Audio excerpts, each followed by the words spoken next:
Okay, so dito na tayo sa may BQ Mall, no? Ibig sabihin ng BQ is Bohol Quality Mall. So ngayon, experience ko natin yung kanilang ano, the first ever shopping mall ng Tagbilaran City of Bohol, and meron silang cinema rin dito. Hanggang 4th floor din yung kanilang mall, shopping mall. Sana merong overlooking, no? Merong transparent glass na window view para makita ho natin yung Panglao. Mamaya tatanong ho natin. So for this video is i-review ho natin ang BQ Mall, kung gaano nga ba siya kaganda, ano nga ba hitsura nito sa loob. At syempre noted siya as one of the oldest shopping mall dito sa Tagbilaran City. So nagsimula sila daw early 90s or nasa mga 90s, although wala nang panahon para tingnan sa Wikipedia kung kailan nagsimula. Iwan ko lang itong mga empleyado dito kung medyo familiar ang ang mall kung kailan nagsimula. Hindi kasi lahat ay aware, no? Or nakikialam or nakikiasyoso kung kailan na-open ang kailang pinagtatrabahoan na kumpanya. Yan lang, no? Sa 3rd floor na tayo. Tapos ito yung pinaka 4th floor, cinema area. Excuse me ma'am, pwede mong utana ka lang. O sana sana sugod ang BQ Mall. Sa nga year, 19 or 2000? Dugay na. Ako na yung undercover sa kumpanya. Mag-interview ako ka ng empleyado nga mag-interview kung naidi lang makatubag, tanggal daw sa trabaho. Oo. Ngayon, di mo nasagot ang tanong ko. Kung kailan nasimula, tanggal ka na. Oo, inutusan ng company. Joke lang. Uy, malay, di ma'am, di ba no? Ganun mag-evaluate na ngayon. Sige nga, i-evaluate natin ang mga empleyado natin kung alam ba ang history ng ng ating kumpanya. Iyan si ma'am. Hindi alam. Ay, mayroon ba itong dungawan? Parang window view. Makikita. Sa taas. Sa taas. Transparent area. Oh, sige. Sige, thank you. So, yun, hindi nila alam ang history ng BQ Mall, kung kailan nag-start, kung kailan nagsimula, kung kailan pinanganak. Si mamang driver naman kanina, sabi niya bata pa raw siya. So, tansya ko, ang edad ni Kuya, baka nasa mga 30 plus or 40 years old si Kuya. So, baka batang 90s yun si Kuya, kaedad lang natin yun. Ibig sabihin, mga early 90s, binito na to dito. Open na. Ganda pala talaga. Actually, ang atrium nila, tinan natin atrium. Ito yung pinakabungat talaga sa kailangan ng Wikipedia. Let's have a look or a glance in the BQ Mall atrium. Maliit lang yung atrium nila pero ayun. Open space. Diyan tayo pupunta ngayon, no? Sana meron din ganyan sa kabila para makita tayo yung Island of Panglao. So ito yung atrium area. Maliit lang. Pero at least meron silang atrium, no? Hindi sila ganun kagipit. Tapos meron silang parang ang tawag diyan, dome. Dome style. Nice one BQ Mall, no? So luma man luma man itong maituturing na shopping mall, pero at least maganda, no? Aesthetic din ang itsura sa loob kahit paano. So hindi mo sila pwede i-compare ni ICM and ito si BQ. Magkaiba sila ng beauty and design. Yun, no? So ito yun ng 3rd floor, second, third, fourth.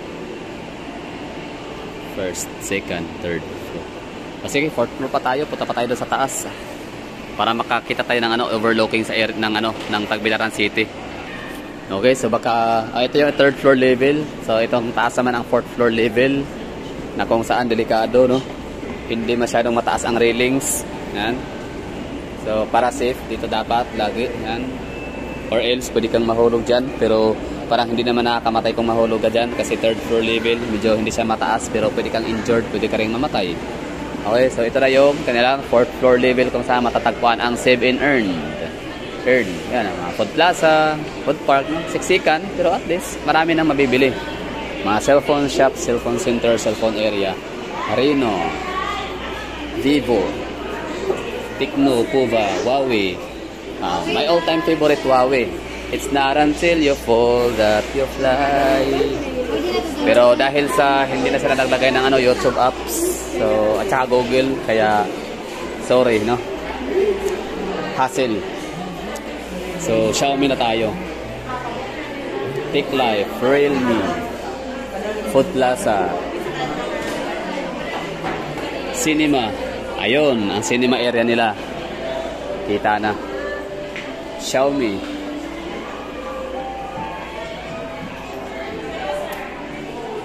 Food court ho tayo. Food court, Food Plaza. Tingnan ho natin. Tapos mamaya, car park. Puntahan natin.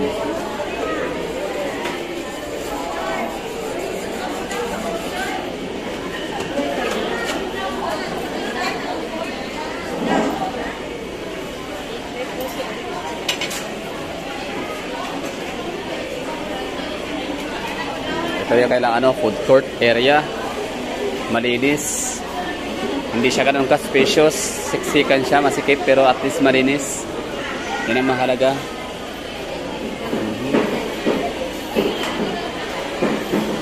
Oh, marami rin mga pag-alaga ng mga foreigner dito. Puntahan na natin yung cinema area. Adventure, no?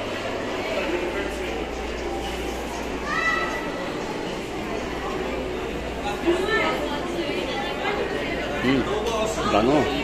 Anong perfume yun? Gusto ko yun. OTG Coffee. Yan.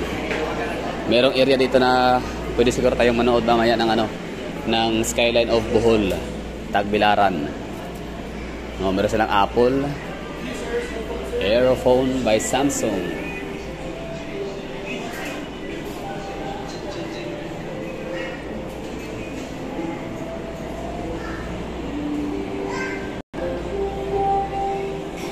Redmi, Huawei, cinema area.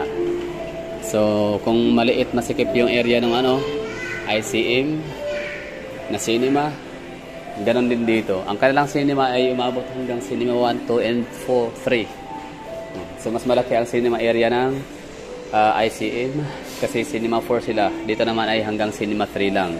But still, bliss pa rin ang mga taga Tagbilaran City kasi meron kayong dalawang shopping mall na mapapipilian para manood ng sine. Ngayon, trending ang rewind na palabas ni Marian Rivera and Dingdong Dantes. So, if in case na walang BQ Mall and walang ICM Mall dito, hindi ho kayo makaka-relate, no? Or else, pwede kayo manood sa Facebook na lang or sa Netflix kung available man sa Netflix. Yun. Pero iba talaga ang experience na manood sa big screen, sa theater. At meron silang elevator. Ayun, dito na area sa Jerry's Grill. Baka pwede pumasok dito at makapanood ng window view. Yun, So, nakapasok tayo. Ang ganda ng pala dito, view. Tanawin. So, ito yung Tagbilaran Port area. Yun, doon tayo sasakay mamaya. Ng bangka, barko, or fast craft papuntang Cebu Province, Cebu Island. Tapos, doon tayo nagmula sa may Panglao Island. Ang galing. So at least nakita natin yung skyline of Tagbilaran City, Bohol Island, Philippines. Nice one. So hindi pa traffic at this very moment. Time check 11 PM. I mean 11, alauna pala, alauna 11 ng hapon. So kakatapos lang ng iba magtanghalian dito sa Jerry's Grill. Nice one, ang ganda, no? So, marami na tayong napuntahan dito sa lugar, sa Bohol. Countryside tour na tayo dito. Road trip sa Chocolate Hills. Nakapagpunta tayo sa Bohollywood, which is trending din na lugar yun, no? Sikat siya na tourist destination ng mga local and international. Kasi doon sa Boholand na yun, para ka nang nag-ikot sa buong mundo. Tapos, ito naman sa BQ Mall na to ay makikita ko natin yung Galleria Luisa. Nice one. Panglao. Sayang walang eroplano na lumalapag. Hindi sana mawitness ho natin kung saan dumadaan yung eroplano. Doon ba galing o dito? Yung nakita natin bundok na parang may yung puti, anong kulay ang tawag dyan? Basta yung puti na buhangin na bundok na bato ang tawag dyan. Toledo yan, di ba? Pero sabihin natin kung makikita nyo ba. Kita ko siya with my naked eye. Kaya yan yun. Ano ba tawag dyan? Limestones, yun, no? Limestones. Tanaw natin dito. So, Cebu province ho yung Mahagala. So, basically, malapit lang talaga ang Bohol and Cebu. Yun. So, labas na tayo dito. Doon tayo sa may kabila, sa may car park. Para makita ho natin yung other side of Tagbilaran. Thank you. So, we're done. Tapos na tayo mag-sightseeing sa window view ng Jerry's. So, ibig sabihin ng Mahagala, kung kayo pupunta dito sa Tagbilaran City, tapos gusto nyo makita yung sea view or ocean view ng Tagbilaran. So, pwede kayong kumain dito sa Jerry's Restaurant and Bar para makita ko ninyo yung napakagandang location ng Tagbilaran. Yung coastal area and ocean view or sea view. Tanongin na lang sa mga gwardiya kung saan matatagpuan ang Jerry's Bar and Grill and Restaurant. So, ngayon, labas na tayo sa may car park. Baka meron tayong makitang ibang side of Tagbilaran skyline. Okay mga kagala, dito na tayo sa may rooftop. I mean, hindi pala siya rooftop, kundi car park area. Kung saan meron tayong nakitang hagdanan ho dito. Hindi siya spiral, basta hagdanan lang siya. Tayo natin akyatin to dito kung pwede ba. At makita natin yung area na yan at makapag sightseeing ho tayo sa other side of Tagbilaran. Yun. Megabyte. Cellphone shops. Okay. Parang bawal yata. Kasi merong merong nakalagay na barricade. Ibig sabihin, pinagbabawal to rito. Pero, naka-osli siya. Ibig sabihin, pwedeng akyatin. Pero tanong tayo, baka bawal. Dito na lang muna. So, meron tayo nakita ditong mall na, ito ba yung Pasita Mall. Saan ba tinag-entry ka kanina? Kanina, doon yata, sabi la. Ayun, tara dito yung buki dito na area. Kaso nga lang, bawal pumasok dyan kasi under construction.